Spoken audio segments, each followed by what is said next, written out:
Yeah, this is all original illustration. I think that one's AMT, I believe. Some are, trim, a side art showing componentry or custom componentry, like as a Riv under AMT. Yeah. Yeah. That's Here's a stock car. Yeah. Yeah, just your artwork collection on its own is mind-blowing. I like this hot rod shop. Sorry, just... Oh, the AMT. No, they've reissued those, but their packaging's different. Yeah. Yeah. Oh, red alert. Oh, yeah. We've seen that car a few times. Yep. Here's your Merc. W. Laszlo, the artist. Yeah, definitely later on work, probably mid to late 70s. I love it when the art they use the border as a mixing palette. I really like that. I'm serious. That's neat. I get a big kick out of that. It shows it's a real, it's a tool. It's work. It's not. You would love to talk to my friend Justin. His father or his grandfather was one of the head designers at Ford and then over at Chrysler and then AMC. Like his through line was he's one of the guys that designed the Thunderbird from in the mid 60s. Then he went into the turbine car. Oh, okay. Then he went on to make like the Marlin and all kinds of cool stuff. But he has all the original artwork that he did, chalk paintings and oil paintings and all that. Like I said, when we get a chance, not now, we'll sit down and I'll bring up some stuff for you. There's a reason I brought you here. Yeah, I hate you a little bit because this is a lot to take in. But you're close enough to come back. That's the beautiful. My friend owns this boat. Such Crust is the Such Crust one. No, that's Thriftway. This is Such Crust. That's Thriftway. Yeah, Miss Thrift. My friend owns that. It's in a warehouse, 1 block from the GN Renaissance Center. Wow. If you're here, like if you're in Detroit, here's the Renaissance Center. Next to it to the north, there's a row of about 200-year-old warehouses right on the riverfront. And he filled it full of old superlights or power boats like this. It's got a V12 in it. Got the Merlin V12. He's got the very first jet-powered ones. Wow. He actually bought a MiG fighter. Yeah. When you could do that. You can't do it anymore. Yeah, that's true. It's a MiG-19, I think. Yeah. But the funny thing is, he's rich. He's buku money. He goes to me, yeah, I was bored on a Tuesday, so I bought a MiG.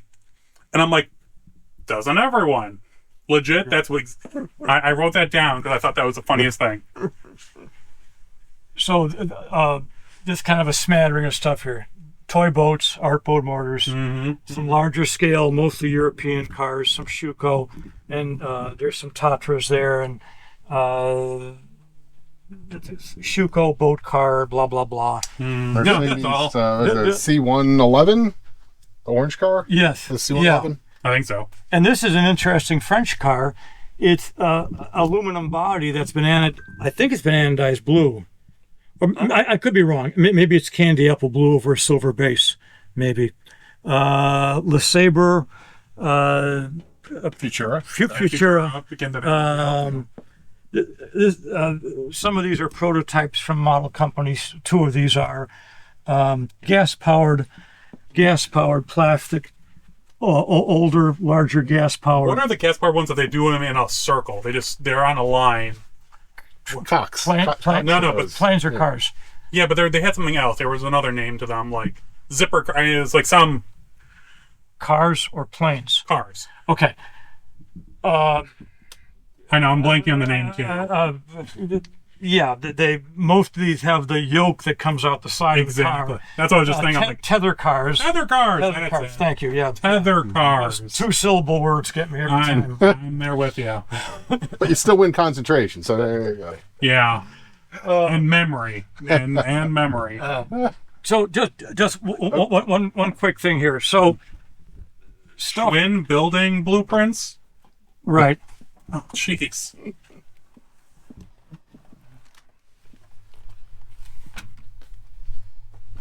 Oh, look. Oh, it's the actual building, like the building. Yeah. That's interesting. Yeah, it was a beautiful building. Chicago. Residence for Schwinn, Lake Geneva. Oh. They had kind of a fancy place made up for them in the, I think it was in the 20s. This is 26. Yeah, they had a nice big place in Lake Geneva. Someone tore it down and built a new mini mansion there. Yeah. But They just tore it down. but some of these actually are of factories, and like here, like this one here. This is a funny one here. So here, this is Arnold Schwinn and Company. Trade place with you. Cafeteria and kitchen floor plan.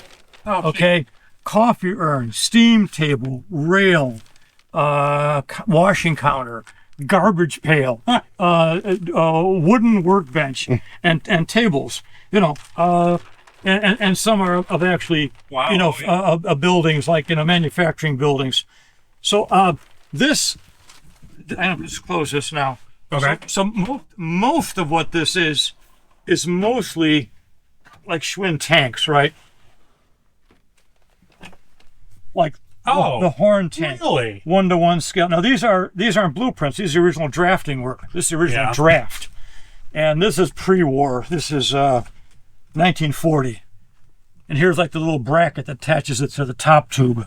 It goes through there, and here's this is for a tank that had an opening door on the side, Yeah. and there was a glass reflector that went in this space. So I got a lot of paperwork from Schwinn. This is not a tank. This is an ape hangar. This is a high-rise Oh, bar. wow. Stingray models, handlebar. What's the year? Probably 60. 63, right? 63, yeah. Late First- 63. January 63. Knurling with Schwinn. Knurling and the word Schwinn right in the center. That's how they actually made them. We know a few people that are big Collectors. Schwinn Stingray fans that would kill for that. I mean that kind of figuratively. You wouldn't kill, but that's amazing, sir. One last thing here. Now I know you're running out of time because I'm concerned about your wife out there. I shouldn't you And just your drive off and leave your ass here? I'd be okay with that. Okay, all right. Yeah, I get you to the train of the plane. Or No, I'm okay staying here. Oh, you just want to move Yeah, in. I'm just gonna move in. This is a Johann drawer, and one of the funny things they did, they would move a transferable from your convertible to your coupe. But now this is on a custom body. Yeah. The front clip is custom. The rest of it's fairly, you know, predictable. Here they're going a little bit psychedelic with the olds, with the Riviera. no, it's a Tornado. Tornado. Right. You know, kind of rolled pan on a Cadillac, and these things come loose. They do Oh, yeah. individual little ones, and the glue cuts loose and stuff. But yeah, it kind of goes on forever. That's amazing, Occasionally, I did photographic representation. Oh, yeah, used it's it on a been few. modified. Used it on a few kits, but they stayed pretty true to artwork when it was all said and done. Yeah, so it's going to require some work on my part. May or may not happen. But, you know, a lot of Schwinn stuff. I picked up a lot of Schwinn stuff at an auction back in 1997. The Schwinn family, the 1997, the company had already gone bankrupt. The company went bankrupt in 92. The family lost control of Schwinn in 1992. Mm-hmm. They had a collection of archival paperwork and old bicycles that were held outside of the court-ordered bankruptcy due to them being in trust. Oh, interesting. Someone they had been working with they had plans of making a Schwinn museum on Navy Pier. These plans date back to like the 1980s, mid to late 1980s, when Navy Pier was still being transformed from an old commercial dock to a tourist thing. Yeah. They were really close to like breaking ground. They had done a lot of prep work. They'd gotten their collection together. They had a curator. They had a lot of stuff going on. Then they went bankrupt. The bicycle collection went to the curator, and the trust owned it. Like, I don't know, I'd probably about 20 members to the Schwinn, 12 or 20 members of the Schwinn family trust. Most of them are non-productive benefactors of the trust, or were. Mm-hmm. The man they gave it to had been the curator overseeing the formation and the direction of the museum that corporate Schwinn wanted to have as their Schwinn museum in Chicago. Okay. They went bankrupt. They hit a deal with the curator saying, okay, we want $650K for the stuff as a lump. And Wow. Jim says, well, that's great, I've got no money. Then they say, well, how about a five-year balloon with no down? So God bless Jim. He goes ahead and opens a museum in North Pier. North Pier's right across the street. Yep. That block long old Yep. Now building. that's where the casino is. Right. So he runs a museum for 5 years, and everybody knows that museums don't make money. Yeah. So 5 years comes, Schwinn says, where's our money? Blah, blah, blah. And Jim says, you know, my credit cards are maxed. I got lint in my pockets. I can't do anything. So they take the collection back, and they go to a local auction house in town here, Hinman Gallery. She usually does, Leslie Hinman usually does high-end estates, art, jewelry, you know, high-grade furniture. And she does the auction. And all right. I'll be quick here. Long story short, here's the wrap on it. The stuff goes to auction here in town. The bicycles set records. The bicycles are visual. They're pretty. They're colorful. The family says, we've got 300 boxes full of this crap. Oh, jeez. And you've got to deal with it. Now, Leslie doesn't want 300. A single box could be like thousands of individual sheets, right? And Leslie says, okay, we'll do a bid. You can look at the boxes, you do a sealed bid. You write down the number, whatever it is, you're the high guy, you pay that number, whatever it is. You know, he bids $1, you bid 1,000, you win it for 1,000. Not a step up from $1. You bid for what you said. I ended up winning 40 boxes of this shit. Wow. Okay, so that's how I got the paper goods, because they weren't realistically auctionable unless you did it in bulk, and she got rid of it that way. So that's why I ended up with this. Okay, Incredible, sir. so we go on over here. Okay. Let me get that. So here we got store displays up on top. There's some cool ones. Big Revell station. yeah. There's no model kit, but it's just really dynamic. There's like a backlight. These are backlit normally. But it's like an incandescent. It's an incandescent bulb and Sorry. in old cardboard. Some prehistoric scenes I've added some figures to. Sort of, you know, the face of death coming at you straight on. I don't know if you can see where my head, like, you know, what's it, a flying fortress coming straight out of the sky at you. There's a little snap to get her vet. It's snappy. Okay, yeah, great. More of your 50s era stores, but this is fabulous. The Forrestal coming under the Golden Gate Bridge. That is one heck of a display. Yeah. Renwall stuff, a lot of armor. The automotive. The old flashlights. Those are cool. Which is? The old flashlights. Oh, yes, I don't know why. Yes. They're neat. You put an LED bulb and they're super bright. Well, it must go along with that big dick toy too, I guess. I don't know. But at any rate, like I say, I had a short interlude with standard gauge. The killer pieces, though, is the 1914 Lionel Racer. Wow. They reproduced that around 2000. MTH did it for them. That actually runs 2 cars. Really? Very early crude type of track. And these are larger and predate standard gauge. These are Lionel. These are like 2 1/8 or something. They are indeed. And I got these out of York, Pennsylvania at the big York train show. I'd never been to one. A friend of mine who's now passed on said, "You're coming to York with me?" I said, "Let's go, brother." We've been doing toy shows like the Toledo Toy Show in Kane County for years. But I went there and I bought those. And then, you know, the rest of it's pretty much, you know. Just beater stuff, just junk. Yeah. You know. There's a weird Revell with a blunderbuss and cardboard cutouts of the other guns they were doing. Here's one of those big 1/8 scale, but I've added a bunch of other figures I had no other place to put. Oh, look at this hot rod display behind you. The which display? This hot rod with the Hillborn. Oh yeah. And the tri-power and Yeah. That's that monogram. Yes, monogram. Thank you. It's monogram. Yeah. Just. Sorry. No, that's cool. You're good. You're good.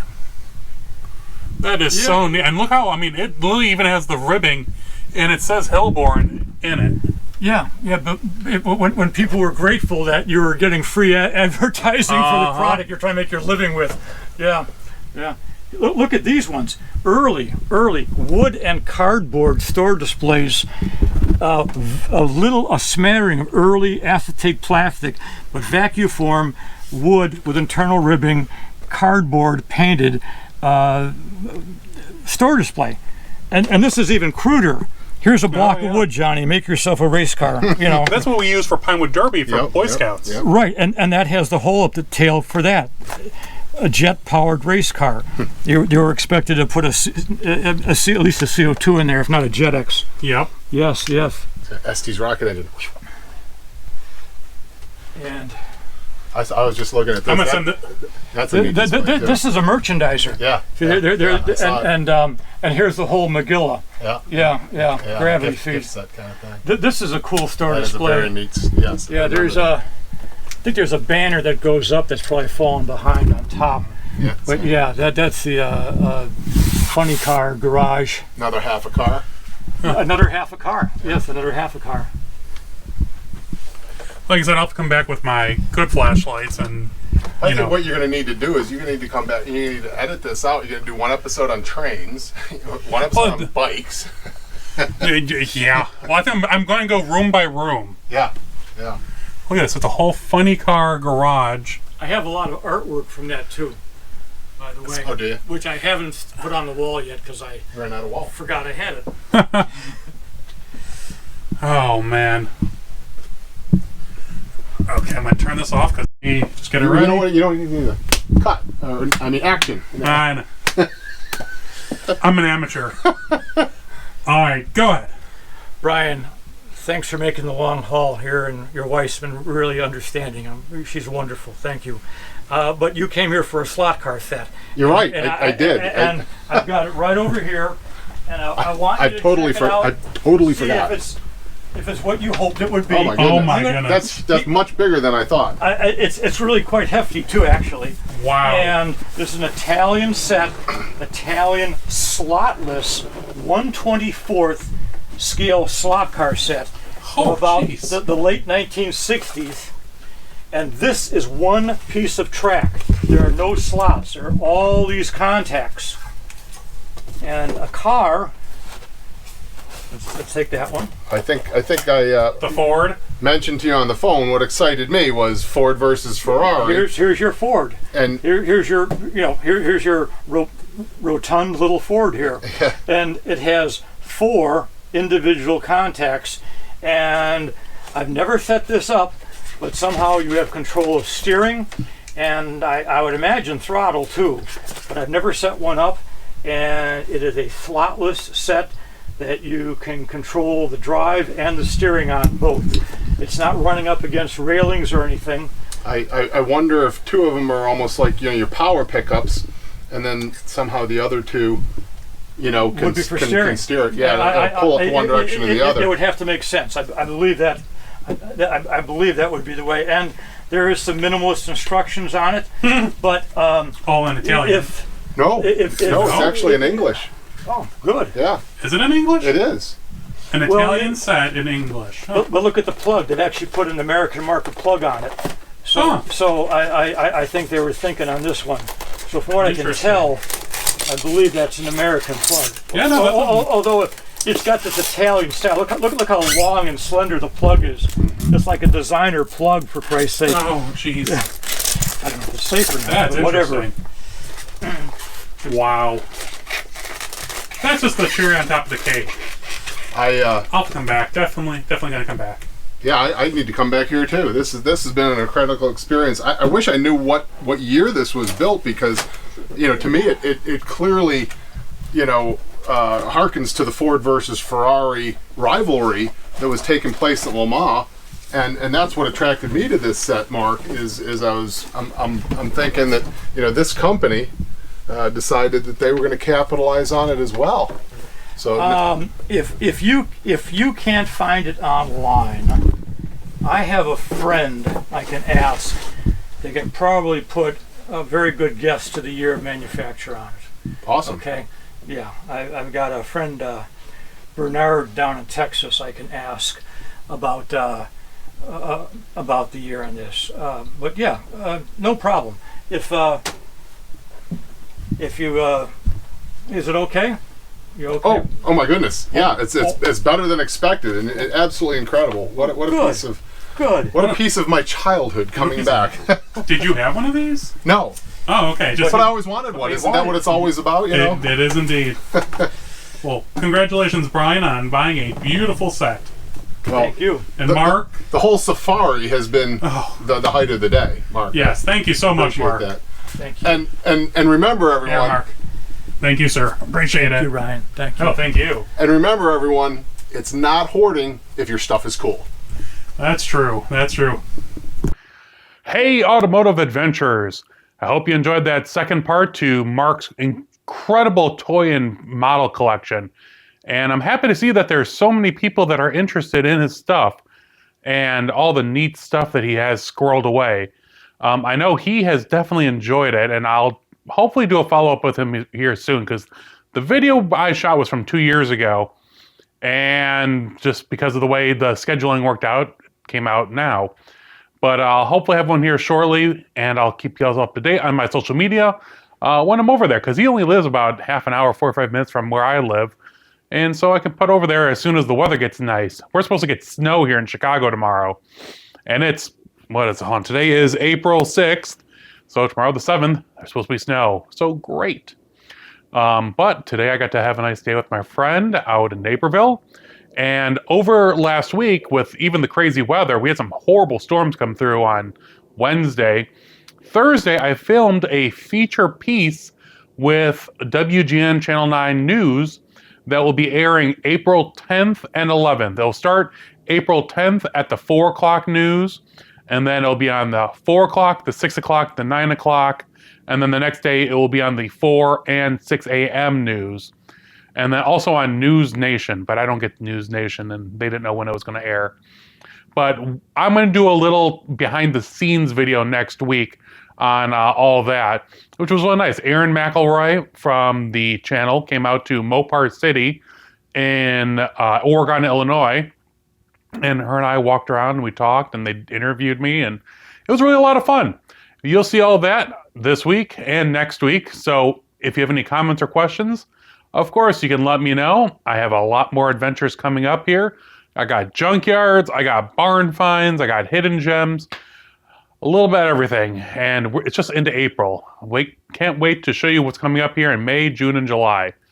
But I hopefully see you all soon. Don't forget, a new video drops every Monday.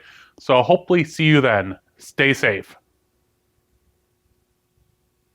Okay.